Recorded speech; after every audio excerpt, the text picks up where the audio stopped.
اما عائشہ رضی اللہ تعالیٰ عنہ آپ روایت فرماتی کہ نصف شعبان کی شب آقا علیہ السلام نے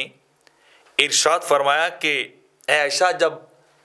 نصف شعبان کی رات آتی ہے تو اللہ رب العزت آسمان دنیا کی طرف نزول فرماتا ہے، اپنی شان اور قدرت کے مطابق وہ تشریف لاتا ہے اور قبیلہ بنو کلب کی بکریوں کے بالوں کی تعداد کے برابر اللہ رب العزت بندوں کو بخش دیتا ہے، انہیں اپنی بخش جو ہے وہ عطا کر دیتا ہے۔ اور مولا کائنات حضرت علی بن ابی طالب رضی اللہ تعالیٰ عنہ آپ روایت کرتے ہیں کہ آقا علیہ السلام نے ارشاد فرمایا، جب 15 شعبان کی رات ہو تو اس رات کو تم قیام میں گزارو اور دن کو تم روزہ رکھو، یعنی رات تمہاری بندگی، عبادت، استغفار اور دعا کے اندر گزرنی چاہیے،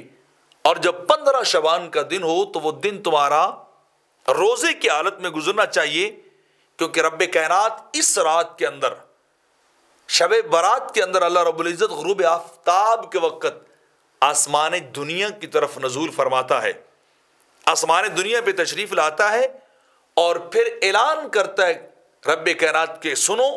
ہے کوئی بخشش کا طلب کرنے والا کہ میں اسے بخش دوں، ہے کوئی رزق کے مانگنے والا کہ میں اسے رزق عطا کر دوں، ہے کوئی مصیبت زدہ کہ میں اس کو مصیبت سے عافیت عطا کر دوں، اور سنو، ہے کوئی طلب کرنے والا،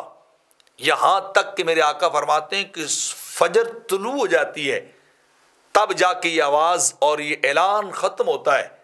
ساری رات اللہ کی طرف سے یہ اعلان کیا جاتا ہے کوئی طالب کسی بھی چیز کا، وہ آئے میری بارگاہ میں، وہ مجھ سے طلب کرے، میں اسے عطا کر دوں گا، وہ مانگے مجھ سے، میں اسے دے دوں گا، کوئی آئے تو صحیح، آ کر سوال تو کرے صحیح، جو وہ سوال کرے گا میں وعدہ کر رہا ہوں میں اسے اس کے سوال سے بڑھ کر عطا کر دوں گا۔